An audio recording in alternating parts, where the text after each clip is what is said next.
Welcome to simple PSC. ഇന്ന് നമുക്ക് സ്വാതന്ത്ര്യ സമരത്തിൻ്റെ പ്രധാനപ്പെട്ട വർഷങ്ങൾ പഠിക്കാം. പ്രസ്ഥാനങ്ങളും അത് രൂപം കൊണ്ട വർഷങ്ങളാണ് പഠിക്കാൻ പോകുന്നുണ്ട്. നമ്മുടെ ചാനലിൽ പുതിയ SCERT ടെക്സ്റ്റ് ബുക്കുകളുടെ ക്ലാസ്സുകളും ചെയ്തിട്ടുണ്ട് കേട്ടോ.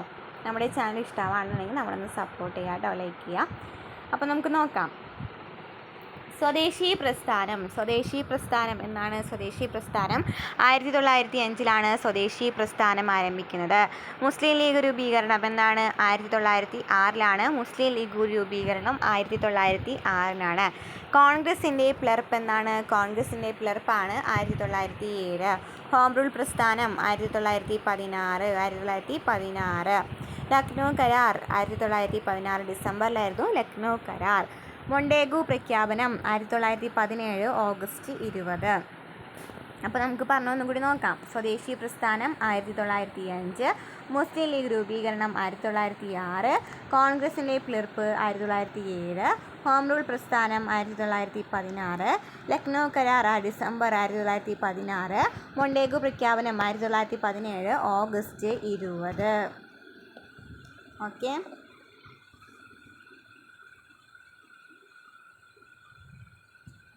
ഇനി റൗളത്ത് നിയമം എന്നാണ് 1919 മാർച്ച് 19 റൗളത്ത് നിയമം എന്ന് പറയുന്നത്. ജാലിയൻവാലാബാഗ് കൂട്ടക്കൊല 1919 ഏപ്രിൽ 13 ജാലിയൻവാലാബാഗ് കൂട്ടക്കൊല. ഖിലാഫത്ത് പ്രസ്ഥാനം 1919 ഖിലാഫത്ത് പ്രസ്ഥാനം. ഹണ്ടർ കമ്മിറ്റി റിപ്പോർട്ട് പ്രസിദ്ധീകരിച്ചത് 1920 മെയ് 18 കോൺഗ്രസിൻ്റെ നാഗ്പൂർ സമ്മേളനം 1920 ഡിസംബർ.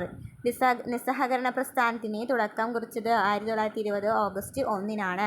അപ്പോൾ നമുക്കൊന്നുകൂടി നോക്കാം. റൗളത്ത് നിയമം എന്നാണ് 1919 മാർച്ച് 19 അല്ലേ. അതാണല്ലോ ജാലിയൻവാലാബാഗ് കൂട്ടക്കൊലയ്ക്ക് കാരണം. എന്തായിരുന്നു? റൗളത്ത് നിയമമായിരുന്നു. റൗളത്ത് നിയമത്തിനെതിരെ ജാലിയൻവാലാബാഗ് പഞ്ചാബിലെ ഒരു സ്ഥലത്ത്, ഏത് സ്ഥലമായിരുന്നു? അമൃത്സറിൽ വെച്ചിട്ട് എല്ലാവരും ഒന്നും കൂട്ടം കൂടിയപ്പോൾ ബ്രിട്ടീഷുകാർ വെടിയുതിർക്കുകയാണല്ലേ ചെയ്തത്. അങ്ങനെ ജാലിയൻവാലാബാഗ് കൂട്ടക്കൊല എന്നാണ് 1919 ഏപ്രിൽ 13. ഖിലാഫത്ത് പ്രസ്ഥാനം ആ വർഷം തന്നെയാണ്, 1919. ഇനി 1920 എന്തൊക്കെയായിരുന്നു പറഞ്ഞത്? ഹണ്ടർ കമ്മിറ്റി റിപ്പോർട്ട് പ്രസിദ്ധീകരിച്ചത് 1920 മെയ് 18. കോൺഗ്രസിൻ്റെ നാഗ്പൂർ സമ്മേളനം 1920 ഡിസംബറിലായിരുന്നു. നിസ്സഹകരണ പ്രസ്ഥാനത്തിന് തുടക്കം കുറിച്ചത് 1920 ഓഗസ്റ്റ് 1. അപ്പോൾ ഏതൊക്കെയാണ് 3 വർഷങ്ങൾ? ഏതൊക്കെയാണ് 1920 3 കാര്യങ്ങൾ? ഏതൊക്കെയാണ്? ഹണ്ടർ കമ്മിറ്റി റിപ്പോർട്ട് പ്രസിദ്ധീകരിച്ചു. ഇനി കോൺഗ്രസിൻ്റെ നാഗ്പൂർ സമ്മേളനം. നിസ്സഹകരണ പ്രസ്ഥാനത്തിന് തുടക്കം കുറിച്ചത് 1920 ഓഗസ്റ്റ് 1. ഓക്കെ. നിസ്സഹകരണ പ്രസ്ഥാനത്തിന് തുടക്കം 1920 ഓഗസ്റ്റ് 1 പറഞ്ഞു. ചൗരി ചൗര അഴിമതി എന്നാണ് 1922 ഫെബ്രുവരി 5. ചൗരി ചൗര അഴിമതി 1922 ഫെബ്രുവരി 5. സ്വരാജ് പാർട്ടിയുടെ സ്ഥാപനം 1923 ജനുവരി 1. സ്വരാജ് പാർട്ടിയുടെ സ്ഥാപനം 1923 ജനുവരി 1. Hindustan Republican association 1924 Hindustan Republican association. Simon കമ്മീഷൻ്റെ നിയമനം 1927 നവംബർ 8 സൈമൺ കമ്മീഷൻ്റെ നിയമനം എന്ന് പറയുന്നത്. അപ്പോൾ നമുക്ക് നോക്കാം. ചൗരി ചൗര അഴിമതി എന്നാണ് 1922 ഫെബ്രുവരി 5. സ്വരാജ് പാർട്ടിയുടെ സ്ഥാപനം 1923 ജനുവരി 1.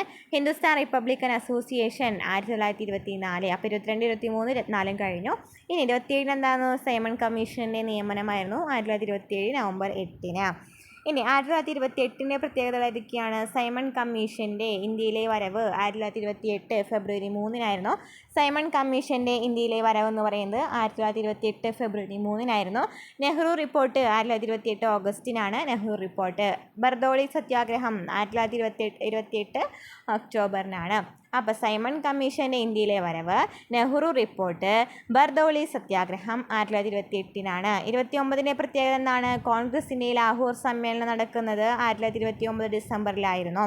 സ്വാതന്ത്ര്യദിന പ്രഖ്യാപനം നടക്കുന്നതും 1930 ജനുവരി 2 സ്വാതന്ത്ര്യദിന പ്രഖ്യാപനം നടക്കുന്നത്.